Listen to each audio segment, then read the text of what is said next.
Impresioa, zehan da, kategori diferentzia nabarituten da, fisikoa nabaritzen da, guk gure kategori nahiko ondo gare, baina gaur gehien bat disfrutatzea etorri gara.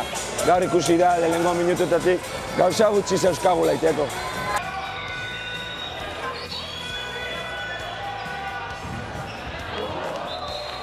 Balorazioa, gutzako gure asmoa zen kantxa betetzea, eta bagenekin oso zaila izango zela, eta demostratu beste maila baten derela, baina guk gure nahi indeu, eta holako talde bati sartzea 20 piko gol, nik uste ondo da hola.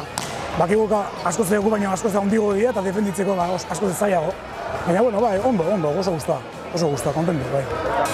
Bai, posi gaina jende asko etorri da partida ikustera ez, da guretzako ere bai, ondo datoz, azkenen holako kategori baten jolaztea diru asko da, eta holako partida batekin, urtea zerbait arreglatzen dugu.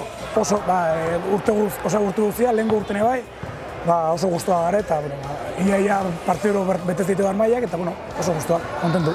Netzako, berez, nik ikusi nun Europako txapeldunak izan zianen, entrenadorea jokalaria zanen.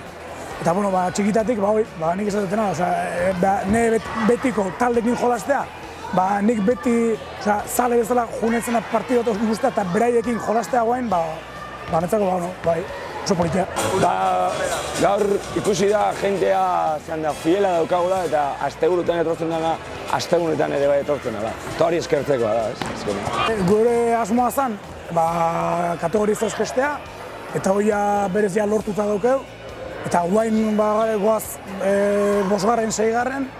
eta igoerako fasea guain daukeu 2 puntura.